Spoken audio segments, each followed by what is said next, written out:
Hey climbers, welcome back to Climb by VSC, a weekly show about building and scaling startups in the world of climate innovation. My name is Jay Kapoor, general partner of VSC Ventures and co-host of Climb.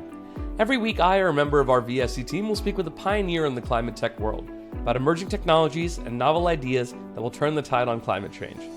We've all heard enough of the doom and gloom.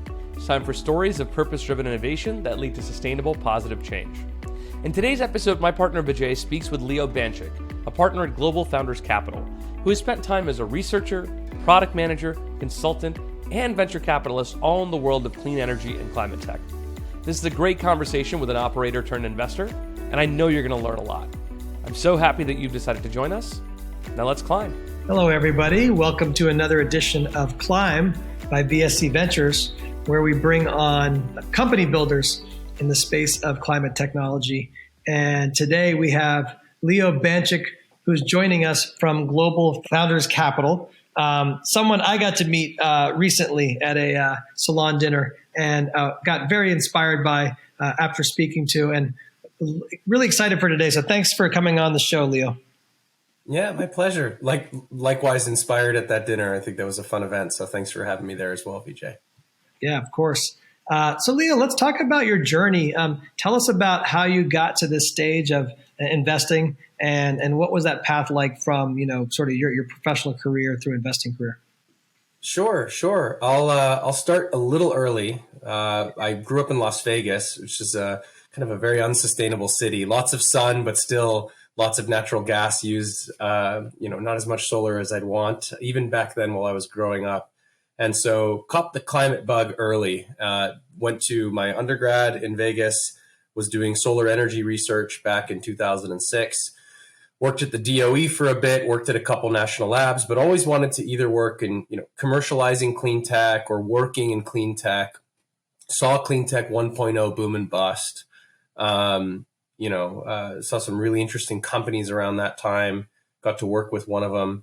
And then, during the bust, decided to go to grad school, went to do my master's and PhD in mechanical engineering with a focus on my favorite subject, which was thermodynamics, energy conversion, heat and mass transfer fluid mechanics, the disciplines which I thought would prepare me for a lifelong career in climate. And at that point, not a lot of folks were excited about climate. It was still after the bust, and clean tech was still a dirty word to investors, as far as I understand.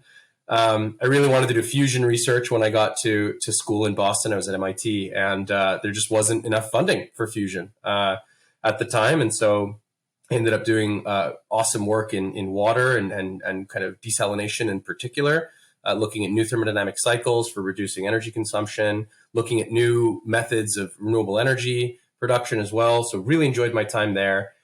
And then leaving grad school, thought about commercializing a clean technology. The science wasn't as strong as I wanted it to be, plus the funding situation wasn't really there, as I just mentioned. So I decided to go into consulting and chose McKinsey. It had what I thought was the strongest sustainability practice, and got to do about 5 years of work that I'm very proud of and very fondly remember. Got to work with a lot of private equity and venture capital funds, helping them think about where to allocate capital within the sustainable landscape, and got to work with some startups on go-to-market, got to work with some incumbents on energy transition. And then after about 5 years, maybe it's because I'm from Vegas and I've got the gambler inside of me perhaps, but I decided that instead of telling others where to allocate their capital, I wanted to try and do it myself.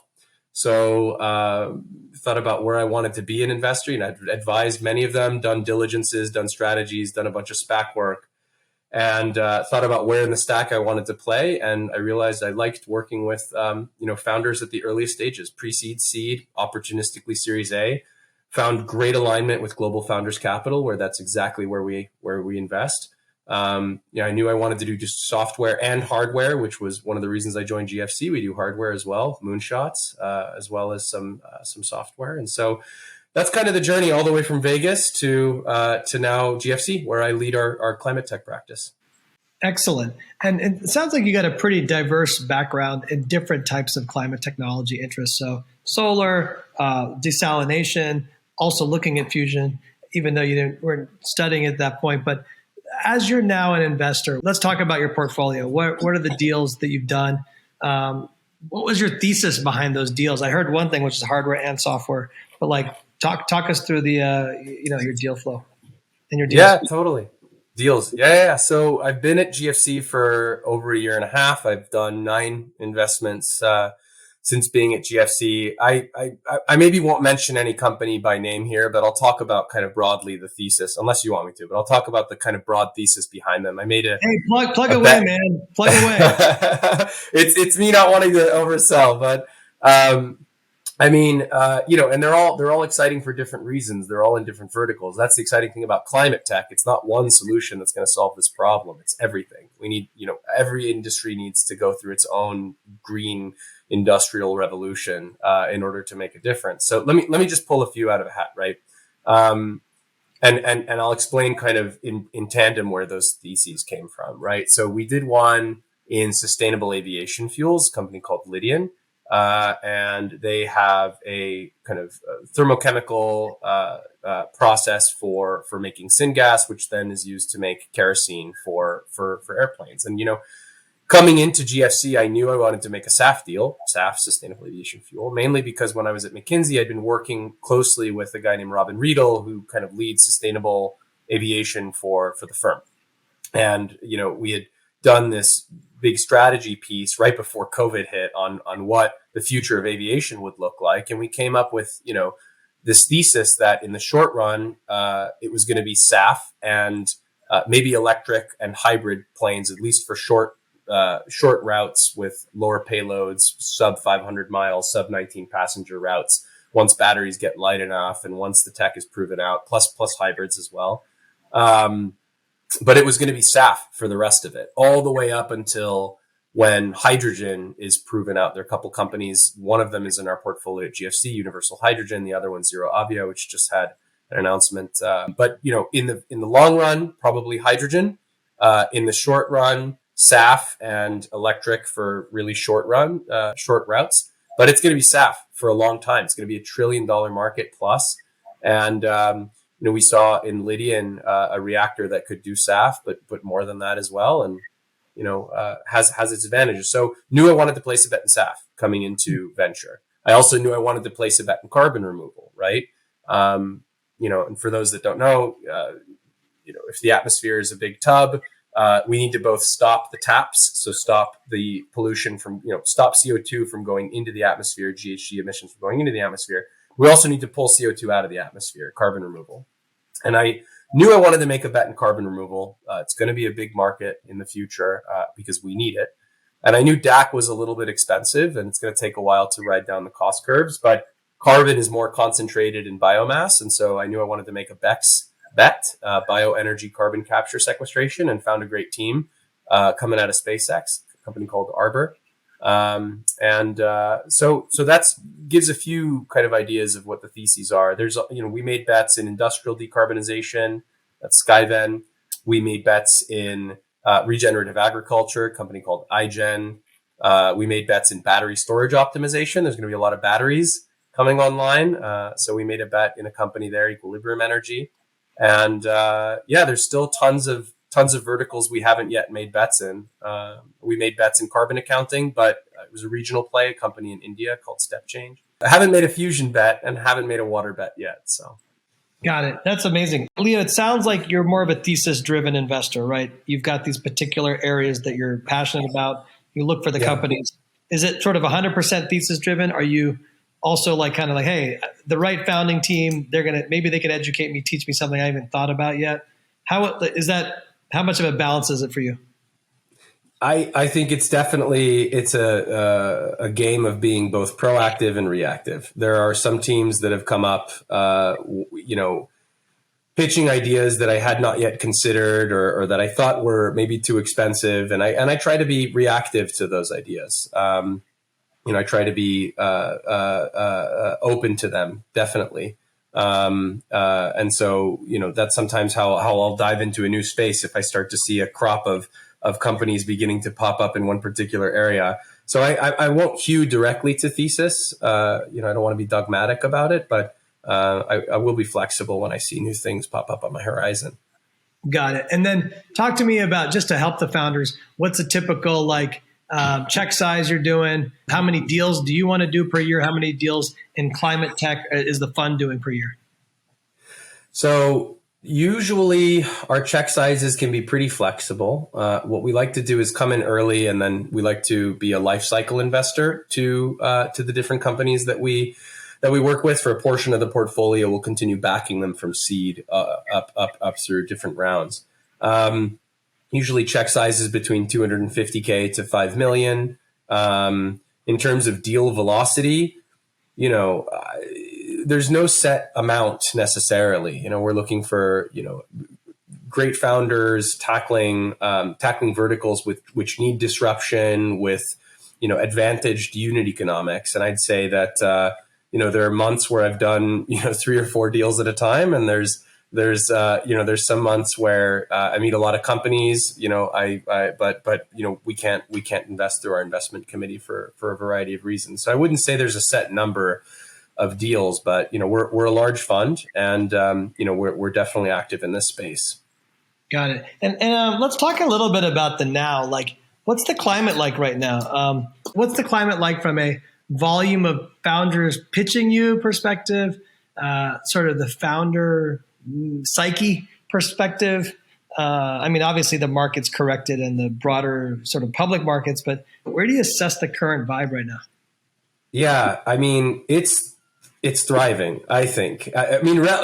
Relative to maybe 2 years ago, it's thriving, but definitely thriving relative to where it was 10 years ago during the bust, right?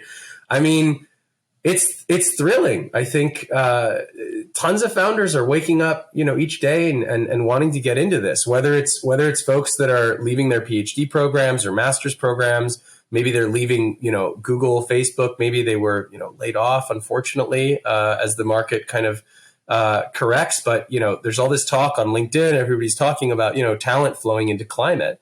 And I see it. And so, yes, the markets may be correcting. Maybe it's harder for growth equity to get raised. But I'd say, there's early stage VC is still a little bit insulated, right? And climate tech seems to be a little bit insulated for the time being because there's a lot of fervor, enthusiasm. There's a lot of tailwinds, like policy tailwinds, like the Inflation Reduction Act, but also,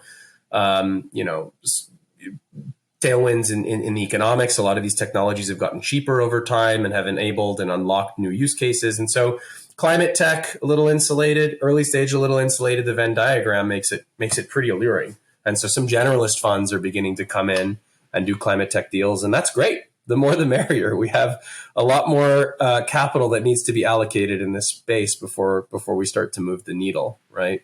So I'd say, look, the market is where it is, right? So valuations are getting a little bit, a little bit of scrutiny during negotiations, but deals are still getting done. And I'm still seeing lots of climate tech entrepreneurs with great ideas crossing my desk every day. That's great. Well, you have to send some of those our way, but that sounds awesome. And let's talk about some of these verticals you're investing in. So when you think about something like carbon removal, how many winners are there in that market? Like, is it an Uber Lyft thing? Is there going to be 2 winners? Is it 1? I don't know. How do you think about some of these verticals vis-a-vis like software, for example? Yeah, it's a great question. Somebody we really respect in this space, Roger Ains, who's a chief scientist at Lawrence Livermore, talks about the circus tent approach. It's going to take a lot of different players around the circus, in the circus tent, making a difference. And in carbon removal, I think it's going to be, it's not all apples to apples, right? Like DAC is more expensive, but in certain ways, it's a lot more permanent than something like, nature-based solutions, which is basically, a bunch of trees either being protected from being cut down or being planted in a place where there previously was a forest or there wasn't a forest, right? So taking advantage of trees to uptake carbon from the atmosphere. There's pros and cons to all of them, right? The trees are cheaper, but they're not as permanent. They can get burned down during wildfires. Sometimes they're not as additional. Sometimes there's a lot of greenwashing associated with these nature-based solutions. With DAC, though, direct air capture, that's what I mean by DAC. You're sucking carbon out of the air and you're putting it into a liquid solvent or a solid absorber, and then you're taking that CO2 and separating it back out and putting it underground. that's very permanent. It's very additional. It's also very expensive. And then we have kind of bio-based ones in between, biochar, maybe soil carbon, although the science is still getting fleshed out there. BECS, which is the one I mentioned earlier, bioenergy carbon capture sequestration. Those are more expensive than nature-based, less expensive than DAC. But they have kind of a blend of both pros and cons. So the way I see it is we need a lot of carbon removal if we're going to hit a 1.5 to 2 degrees Celsius target as set out in the Paris agreements. By 2050, I think we need 10 gigatons. We're at 2 today, according to a new paper that came out. And we need a lot. I mean, this is going to be a big industry. And there's room for all of these technologies. I think the way I see it is you're going to need 10 gigatons, and a certain number of those gigatons are going to be supplied by the cheapest credits, followed by bio-based bikers, BECS, biochar, followed by DAC for those that want those kind of credits. So I think they all we need all of them. They all play a role. So let's jump around a little bit to some of these other interesting technologies. What is the solution to the water crisis we're going to face? Like, I've heard desalination is too expensive, but there are states like California that are moving forward with plants. There's obviously examples in the Middle East and Israel where it's working. What are you seeing in the space?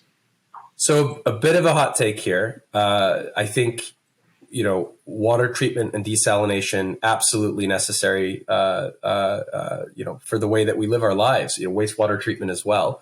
I think that for municipal use, most of the capital required for those technologies is going to be infrastructure and private equity and less venture. The reason being that the technologies that we have to do those kinds of things, treat wastewater, treat water, and desalinate, i.e., separate salt from seawater or water from seawater, they're pretty mature. If we look at desalination, one of the biggest takeaways I got in grad school was that reverse osmosis is king. Unless you're looking at kind of unique use cases where you need zero liquid discharge, or you're talking about treating frack water, right, produced water coming out of oil and gas. If you're just talking straight seawater, whether you're in the Middle East or whether you're in California and you want to desalinate, we have kind of proven treatment trains to do that. You have pre-treatment filtration, and then you have desalination, usually through reverse osmosis. That's as good as you can do.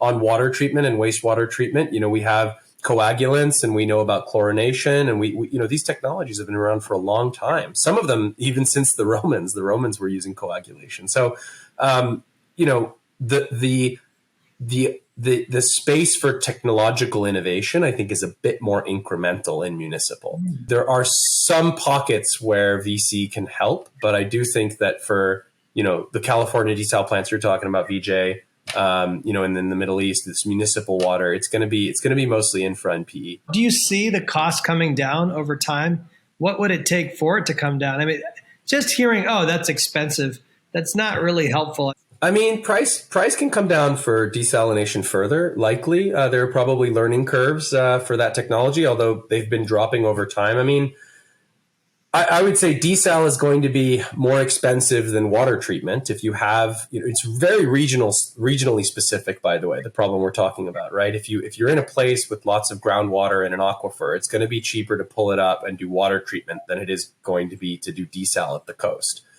But desal's kind of cheap if you think about it. It's $1 per cubic meter, so $1 per 1,000 liters. Imagine you go into a 7-Eleven and you buy a liter of water, and it's like $1, $2, $3.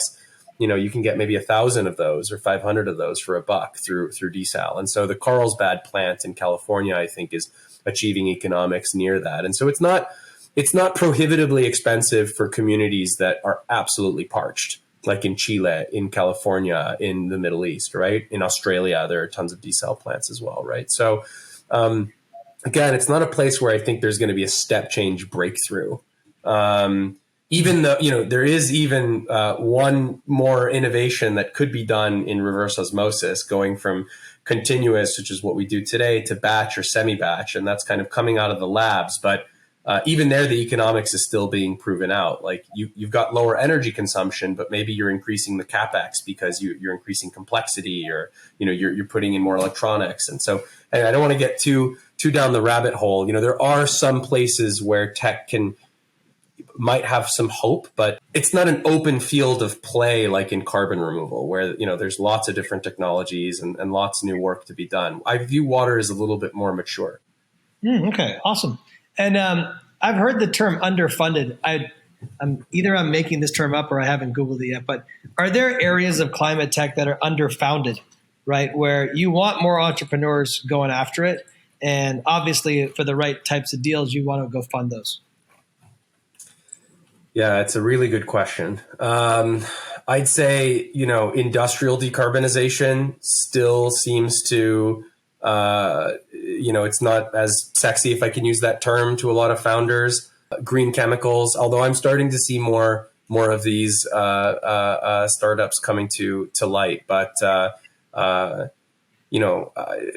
think, maybe advanced nuclear to a certain extent, but that takes a very specific kind of founder to tackle that kind of place. I would say 2 years ago, I would have told you that there were some verticals that are underfunded or underfounded, but now I'm seeing representation across most of the verticals you'd expect. What I can say is that some verticals are overfounded, and so for software, if I can go there, right? For folks that are coming out of the Googles, the Facebooks, the LinkedIns, for software programmers looking to get into climate, please come in. We need you. We really do. We need all hands on deck. However, there are certain models which are, I'm seeing seed pitches sometimes for new carbon accounting solutions here in the US. And it's going to be hard to find VC funding if that's the venture that you're thinking about starting or joining. Mainly because, the train has to some degree left the station. Right? We've got growth equity players doing carbon accounting, doing home electrification marketplaces, doing carbon offset marketplaces as well. And so that kind of low hanging fruit for climate has sort of been picked over the past 2 to 3 years. And so I'd encourage folks looking to get into climate, just, do a little bit of homework to make sure the horse that you're joining and backing as you join the company, makes sense given the stage and the environment that we're in. Got it. And makes sense. And you're talking about software now. Let's talk about hardware. So obviously everyone says hardware is hard. I mean, I've seen it personally and worked in a number of companies, but I also am like, hardware is where it's at. It's often the differentiator. It's the physical, tangible thing. What's the green light for you in terms of hardware, business models and teams, and what is things that you stay away from in the space? So I'll answer them one at a time, kind of what I look for in hardware and what I wouldn't say maybe stay away from, but where I'll over scrutinize. I'll put in more scrutiny. So on the first one, first of all, I love hardware, being a mechanical engineer by background. And I do think, the climate is an atoms problem and a bits problem, but mostly an atoms problem.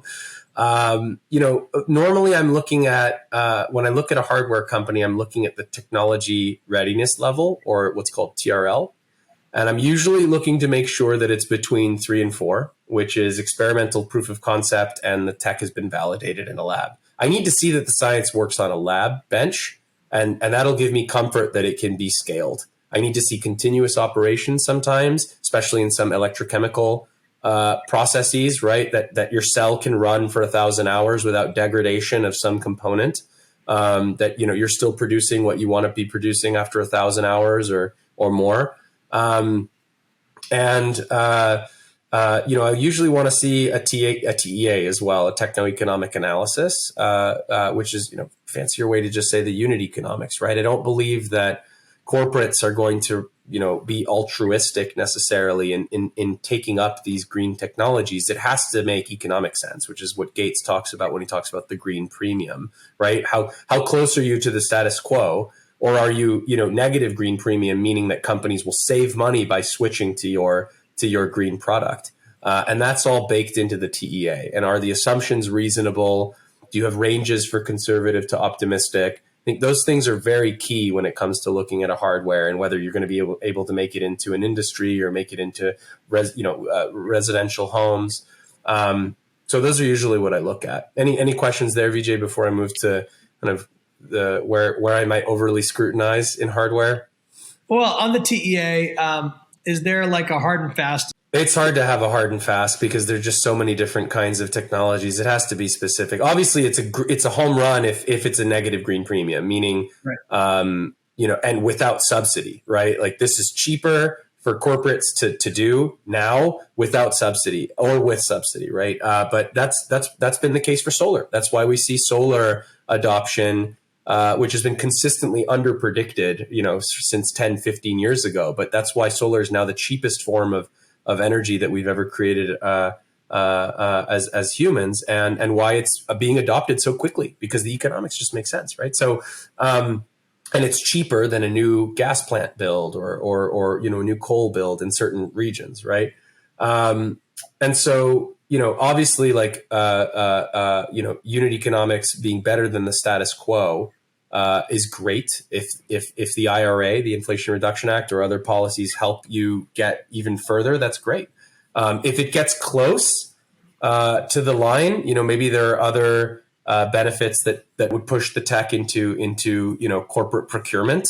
Sometimes it takes me talking to the customers to understand how big the traction is, right? Sometimes it's a matter of the first one's going to be more expensive, but the second one's going to be less expensive, right? First of a kind, second of a kind. And then what we predict is, way down the line in 5-10 years, we're going to ride down the learning curve and we're going to be much cheaper. And so those are risks that I might be willing to take, but it depends kind of on a tech by tech basis. Yeah, it makes sense. So that was the hardware that you would do. What was go a little bit deeper into the ones that you're more cautious of? A lot of this is coming from my clean tech 1.0 history. There's scars, not necessarily. I wasn't making investments back then, but I saw which companies had all this hype and then all of a sudden crashed to the ground, right? I think, and I want to be pure here and say that it's not that I will never do a deal here. It's just that it will take 2x or 3x the diligence for me to gain comfort. You can imagine what they might be. Battery chemistry is one. Certain forms of energy storage. Second, like CAES, compressed air energy storage. Battery chemistries, Clean Tech 1.0 saw a lot of new chemistries promised that would have much better densities, but batteries are tricky. If you improve the density, you might affect the cost or the life cycle, the cycle life, or you might affect the risk of fire. So it's tricky. Hydrogen as well. There are some parts of hydrogen where I'll bring in a little bit of extra scrutiny, mainly because there's a lot of companies out there doing hydrogen electrolysis using either PAM or different kind of cells to do hydrogen. And so, there are a few areas where I'll bring in extra scrutiny.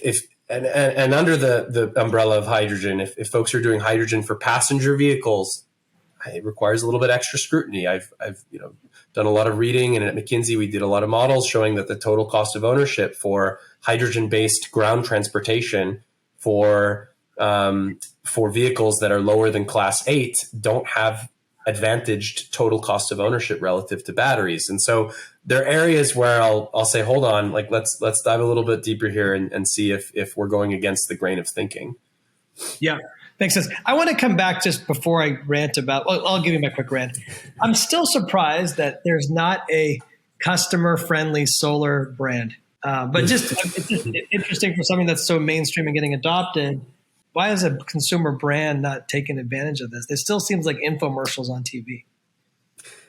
Yeah, I mean, I'd say, one of the Clean Tech 1.0 winners arguably is, Sunrun. And after they acquired Vivint, they're pretty big. Could they be better? Maybe, potentially. Although I know some folks that have been very happy with their service. I know there's others out there. What I will say is there's a crop of new startups that even I see trying to tackle this market. And it's one for which, the green premium is there, I should say negative green premium. There's a discount, right? You can save money by switching to solar. That's how a lot of these companies make money. Can you get back to technology level readiness, the TLR, just if you could just again nail the keys for you on that. And then I do want to get after that to the TEA, the techno economics analysis. So if you could just kind of re-summarize that was brilliant. Yeah, sure. So it's not for all investors, right? There are some investors that can tolerate more science risk. But for at least for me, for GFC as well, we typically look for technology readiness level of 3 or 4. And I know other investors, see our way as well. Usually that includes an experimental proof of concept or that the tech is validated in a lab. And so, that gives me faith that you can go from the lab to a pilot, from a pilot to a commercial scale, from a commercial scale, first of a kind to a second of a kind, et cetera, until you scale up, right? I need to see the science working. And if I don't, usually I'll work with the founders to help them explore non-dilutive funding, or talk to other investors who sometimes are confident in taking those risks, those science risks. Some investors that want to do kind of quote unquote catalytic capital and come in especially early. But otherwise, there's like NSF has SBIR grants, Small Business Innovation Research grants. ARPA-E will give grants non-dilutive. So as a founder, forgive me, you're not taking on any dilution by applying to those grants. And then once you can prove out certain milestones, then you're ready to go out for a raise with a higher valuation because you've de-risked the science. And so, the TRL, the technology readiness level, is definitely something that I consider when looking at hardware in particular. Now, the TEA it kind of goes hand in hand, right? You've got the technology, you're showing, hey, this tech works, and if you put on your vision, your glasses for the future, you look into the future, what will this cost when it's at scale? Can we get close to kerosene? Let's look at sustainable aviation fuel, for example. It costs maybe $3 to $4 a gallon. Your TEA is going to spit out like $3 a gallon or $2.50 a gallon, and there's going to be ranges showing like, well, this is what we would get with the IRA, the Inflation Reduction Act tax credit for SAF. By the way, we're also making our SAF using hydrogen, so we can take that credit too. And so the TEAs can get fancy, but ultimately it's going to spit out a dollar amount. And that dollar amount needs to compare to the status quo. The world was built on fossil fuels. If we're going to switch to green, you need to see what that green alternative is going to cost relative to the status quo so that you can make an investment decision and so that corporates can make offtake decisions. Makes total sense. We're coming up on our time here, but I do want to end with a couple just sort of fun questions. But on your side, what has been the best advice given to you as an investor? I think there's a few, some which I picked up from McKinsey, some which I picked up from other venture capital. But the one maybe that I'll focus on now is about focus. And it's that one of the fastest ways to kill a startup is by losing focus. And so sometimes I'll see really great founders with really great ideas, but they want to tackle too much.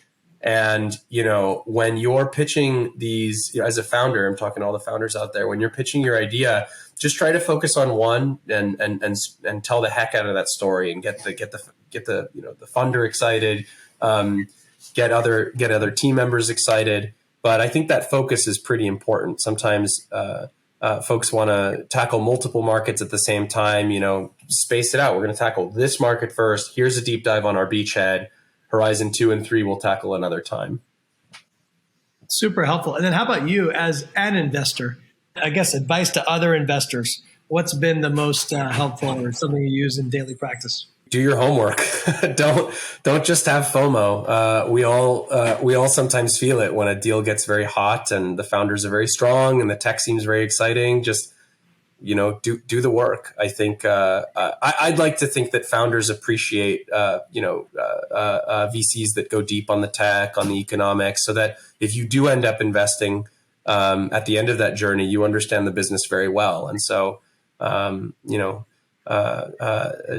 do the work is and it's not that I'm not saying like I do the work and other people don't. It's like we all need to just do the work because I think this is a very important space. We've got the future of our planet's temperature and biodiversity at stake. So awesome. Well, Leo, really appreciate the time today. I think we could go on and on for hours, but we'll save that for another conversation. The firm is Global Founders Capital. They're excited to be looking at companies, $250K to $5 million checks. and excited to continue seeing what happens in the space. Thank you for your time today.